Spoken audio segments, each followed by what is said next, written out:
سریہ عبداللہ بن حجش۔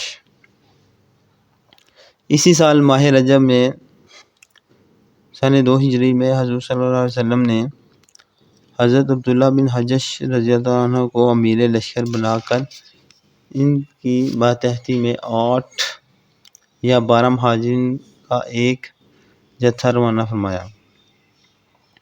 2 آدمی ایک اونٹ پر سوار تھے۔ حضور صلی اللہ علیہ وسلم نے حضرت عبداللہ بن حجش رضی اللہ عنہ کو لفافہ میں ایک مہر بند خط دیا اور فرمایا کہ 2 دن سفر کرنے کے بعد اس لفافہ کو کھول کر پڑھنا اور اس میں جو ہدایات لکھی ہوئی ہیں ان پر عمل کرنا۔ جب خط کھول کر پڑھا تو اس میں یہ درج تھا کہ تم طائف اور مکہ کے درمیانی مقام نخلا میں ٹھہر کر قریش کے قافلوں پر نظر رکھو اور صورتحال کی ہمیں برابر خبر دیتے رہو۔ یہ بڑا ہی خطرناک کام تھا کیونکہ دشمنوں کے عین مرکز میں قیام کر کے جاسوسی کرنا گویا موت کے منہ میں جانا تھا، مگر یہ سب جانثار بے دڑک مقام نخلا پہنچ گئے۔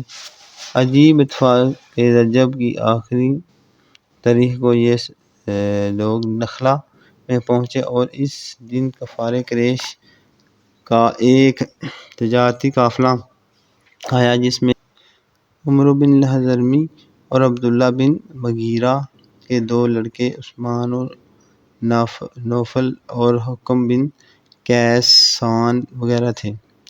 اونٹوں پر کھجور اور دوسرا مال تجارت لدا ہوا تھا۔ امیر سریہ حضرت عبداللہ بن حجش رضی اللہ عنہ نے اپنے ساتھیوں سے فرمایا کہ اگر ہم ان قافلہ والوں کو چھوڑ دیں تو یہ لوگ مکہ پہنچ کر ہم لوگوں کی یہاں موجودگی سے مکہ والوں کو باخبر کر دیں گے اور ہم لوگوں کو قتل یا گرفتار کرا دیں گے۔ اگر ہم ان لوگوں سے جنگ کریں تو آج رجب کی آخری تاریخ ہے، لہذا شہر حرام میں جنگ کرنے کا گناہ ہم پر لازم ہوگا۔ آخر یہی رائے قرار پائی کہ ان لوگوں سے جنگ کر کے اپنی جان کے خطرہ کو دفع کرنا چاہیے۔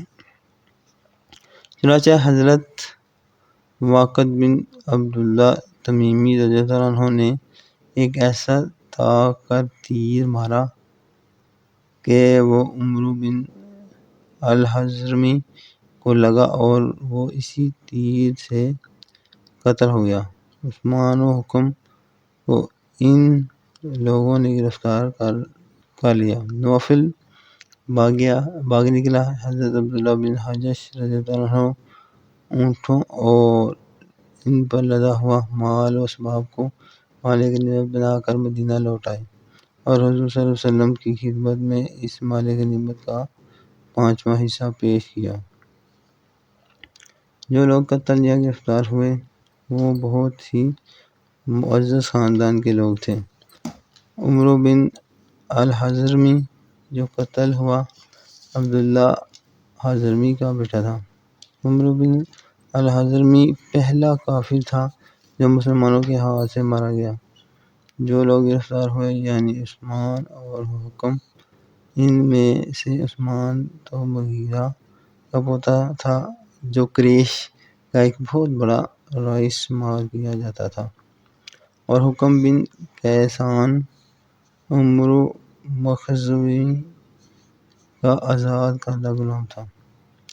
اس بنا پر اس واقعہ نے تمام کفار قریش کو غیظ و غضب میں آگ بگولا بنا دیا اور خون کا بدلہ خون لینے کا نعرہ مکہ کے ہر کوچہ بازار میں گونجنے لگا، اور حقیقت جنگ بدر کا معرکہ اسی واقعہ کا رد عمل ہے۔ چنانچہ حضرت عمرو بن زبیر رضی اللہ عنہ کا بیان ہے کہ جنگ بدر اور تمام لڑائیاں جو کفار قریش سے ہوئیں ان سب کا بنیادی سبب عمرو بن الحضرمی کا قتل ہے، جس کو حضرت واقد بن عبداللہ تمیمی رضی اللہ عنہ نے تیر مار کر قتل کر دیا تھا۔